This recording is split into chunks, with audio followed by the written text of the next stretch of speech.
नमस्कार। ओम साईराम। जय जगन्नाथ। मो सुजाता मिश्र आज मोर यूट्यूब चैनल रे आपण मानकु हार्दिक स्वागत जनाऊँगी। मो बोर किछि स्मृति आउ मोर किछि अनुभूति आपण मानक पाखरे उपस्थापित करुछि।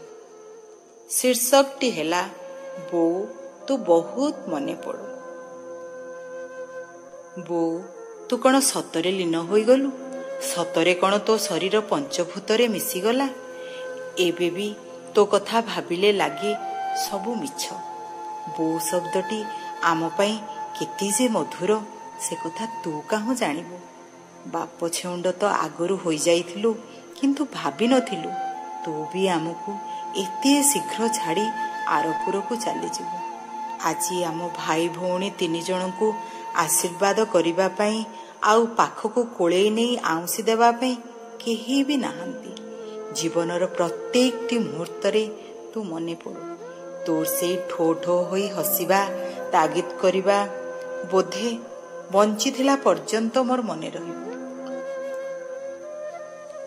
मोर बाहाघर परठारु तो पाखरे रहिबा बहुत दिन मो पाई संभवपर हुए नाही।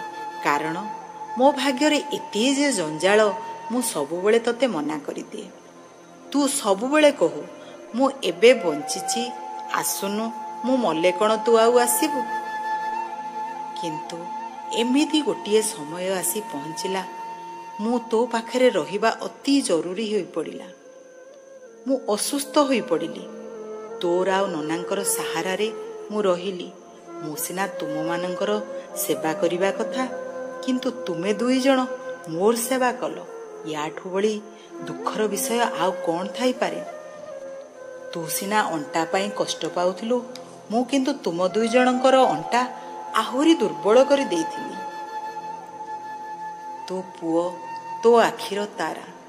तू तो आम समस्तଙ୍କୁ भल पाउथिलु किंतु तो पुओ पाई भल पाइबा नियारा थिला। उपलब्धि करिछि तू सबुबेले ताको आर्थिक हेउ किंबा मानसिक चाप हेउ से सबुठारु बहुत दूर रे रखुथिलु। तो पुओ मध्य तुम मानकर आदर्श रे अनुप्राणित मु अति पाखरु देखिछि। तू जो दिन चली गलु तते आइस बॉक्स रे रखा हला। तो पुओ बहु दौड़ी के आसी पहुंचिले ठीक राति 3टा रे। आइस बॉक्स रो डोर टी खोली जेतेबेले से तो मुह को आउंसी देला सेतेबेले ता आखिरे आखिए लुह थिला। से लुह टोपारे तो मुहटी धोई होई गला परी मन हैला। तू भारी सतेज देखा जाउथुलु लो बो। कांद कांद स्वर रे से कहि पकाइला मते टिके अपेक्षा करि पालुनी कि लो बो। छाड़ से कथा। मु ताकू तो सुधगर समय रे पचारि बुझिवाकू चाहुतिली केते खर्च कलुणी बा केते खर्च हेलाणी।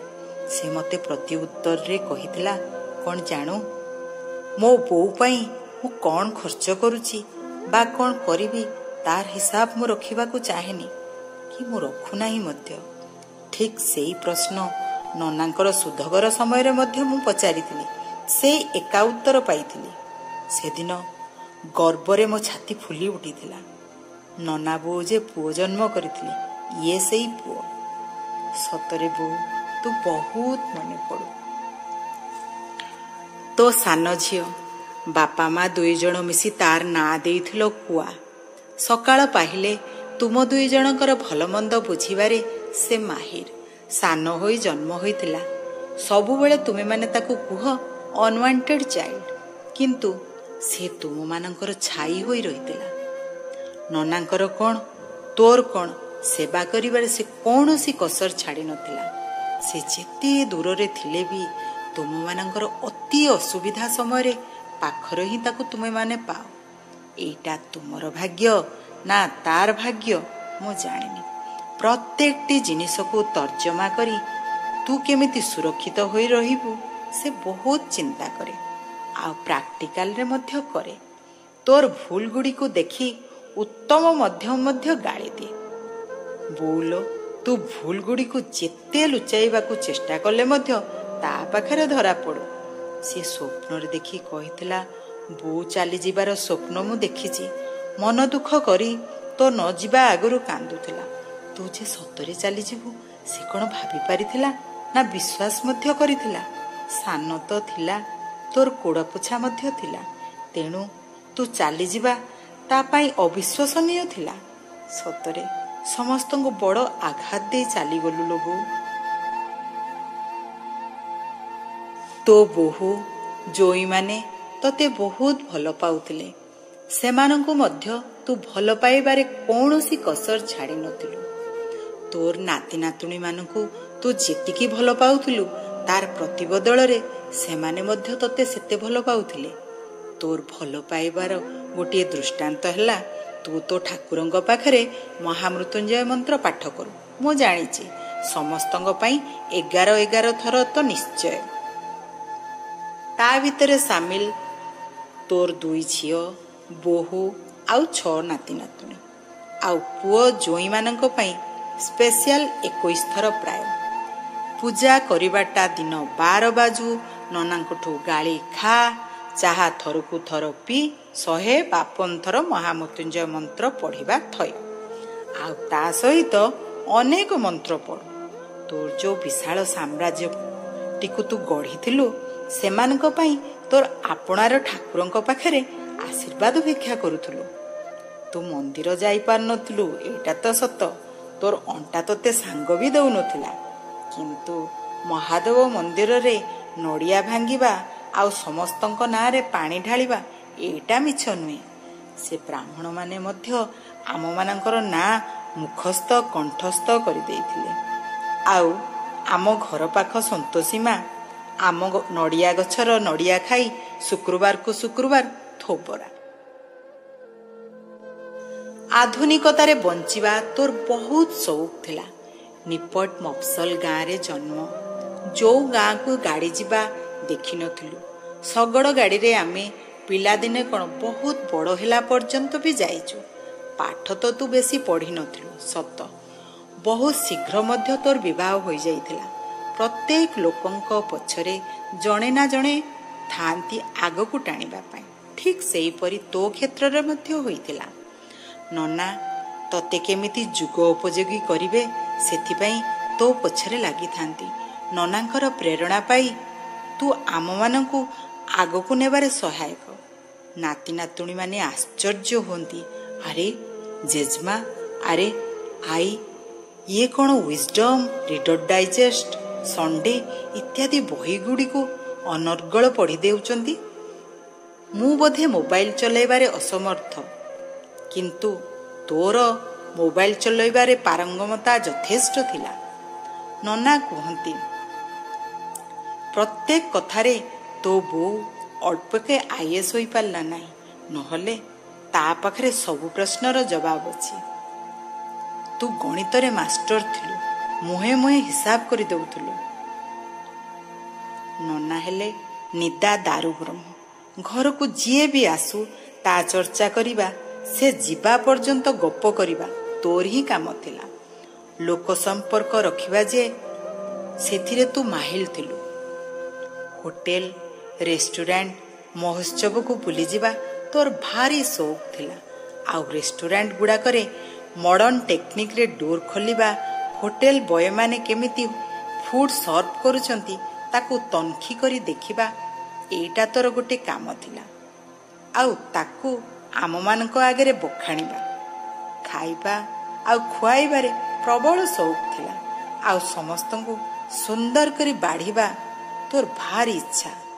ପଲଉ, ଫ୍ରାଏଡ୍ ରାଇସ୍, ନୁଡୁଲ୍ସ, ଆଇସ୍କ୍ରିମ୍, ଚା, କଫି ଏସବୁ ପିଇବାରେ ଆଉ ଖାଇବାରେ ତୁ ମାହିର ଥିଲୁ।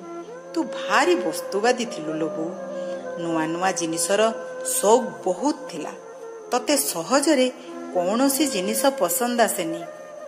ଆଉ ଗୋଟିଏ ତୋର ଗୁଣ, କାହାକୁ ଖାଇବାକୁ ଇଚ୍ଛା ଥାଉ କିମ୍ବା ନଥାଉ ତୁ ସେ ମଣିଷକୁ ବଳେଇ ବଳେଇ ଖୁଆଉ। ୟା ପାଇଁ ନନାଙ୍କଠୁ ଆଉ ଅନ୍ୟମାନଙ୍କଠୁ ଗାଳି ମଧ୍ୟ ଖାଉ।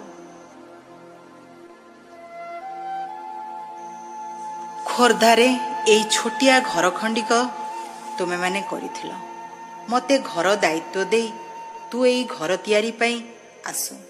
ତୋର ଆଉ ନନାଙ୍କର ସାଙ୍ଗେ ପିଇସି ପୁଅ ଭାଇ ତାଙ୍କର ମଧ୍ୟ ହାତ ଢେର ଥିଲା। ଏଇ ଘରୁ ନନା କୁଆଡ଼େ ଯିବା ପାଇଁ ଚାହୁଁନଥିଲେ। ଆମମାନଙ୍କୁ ବି ଏଇ ଘରକୁ ଆସିଲେ ଲାଗେ ଏଇଟା ବୋଧେ ସ୍ୱର୍ଗ, ସବୁ ସୁବିଧା ବୋଧେ ଏଇ ଘରେ ମହଜୁଦ ହୋଇ ରହିଛି। ତୁମେ ଦୁହେଁ ଏଇ ଘରେ ବହୁତ ସ୍ମୃତି ଛାଡ଼ି ଚାଲିଗଲ। ବଡ଼ ନାତୁଣୀର ବାହାଘର ତ ଦେଖିଲୁ, କିନ୍ତୁ ତୋର ବହୁତ ଇଚ୍ଛା ଥିଲା ଅନ୍ୟ ନାତି ନାତୁଣୀମାନଙ୍କର ଚାକିରି ଆଉ ବାହାଘର ଦେଖିବା ପାଇଁ। ଶାଢ଼ୀ ମଧ୍ୟ ସଜାଡ଼ି ରଖିଥିଲୁ ନାତୁଣୀ ବାହାଘରରେ ପିନ୍ଧିବୁ ବୋଲି। କିନ୍ତୁ ତୋ ଆଶା ଆଶାରେ ରହିଗଲା। ତୋ ପାଖରେ ପିଇସି ପୁଅର ପୁଅ ନାତିକୁ ରଖି ମ୍ୟାଟ୍ରିକଟି ପାସ୍ କରାଇଥିଲୁ। ସେଇ ନାତି ତୋର ଶେଷ ସମୟରେ ପାଖରେ ରହି ବହୁତ ସେବା କଲା। ସେ ତାର ଋଣ ଶୁଝିଦେଲା ଲୋ ବୋଉ। କିନ୍ତୁ ମୋ ପାଖକୁ ଆସି ରହିବାର ତୋର ବହୁତ ଇଚ୍ଛା ଥିଲା। ତତେ ମୁଁ କିନ୍ତୁ ଆଣିନଥିଲି। ସାରା ଜୀବନ ମନେ ରହିବ। ତୋ ସେବା ତ ଦୂରର କଥା, ତତେ ମୋ ପାଖକୁ ଆଣିବା ପାଇଁ ବି ମୁଁ ଅସମର୍ଥ ହେଲି। ସୌଭାଗ୍ୟଟିକୁ ମୁଁ ହରେଇ ବସିଲି। ଆଜି ବି ସେ କଥା ମନେ ପଡ଼ିଲେ ମୋତେ ନିଜକୁ ଦୋଷୀ ଦୋଷୀ ପରି ମନେ ହୁଏ। ମୋତେ କ୍ଷମା କରିଦେବୁ ଲୋ ବୋଉ। ହଁ, ସୂର୍ଯ୍ୟ ଉଦୟ ହୁଏ ଆଉ ଅସ୍ତ ମଧ୍ୟ ହୁଏ। ସମୟ କାହାକୁ ଅପେକ୍ଷା କରେ ନାହିଁ। ତୋର ସମୟ ଆସି ପହଞ୍ଚିଗଲା। ତତେ ଚଟାପଟ ଆରପାରିକୁ ନେଇଯିବାର ବ୍ୟବସ୍ଥା ମଧ୍ୟ କରିଦେଲା। ସମୟ ଆଗରେ ନିଜକୁ ହାର ମାନିବାକୁ ପଡ଼େ। ତୋର ସେଇ ବିଶାଳ ହୃଦୟରେ ଆମମାନଙ୍କୁ ଟିକେ ଜାଗା ଦେବୁ। ନନା ଆଉ ତୁ ସେଇ ଦୂର ଦିଗ୍ବଳୟରେ ଲୁଚି ରହି ଆମକୁ ଆଶୀର୍ବାଦ କରିବ, ମୋର ଆଶା ଓ ବିଶ୍ୱାସ। ବୋଉ, ସତରେ ତୁ ବହୁତ ମନେ ପଡ଼ୁ।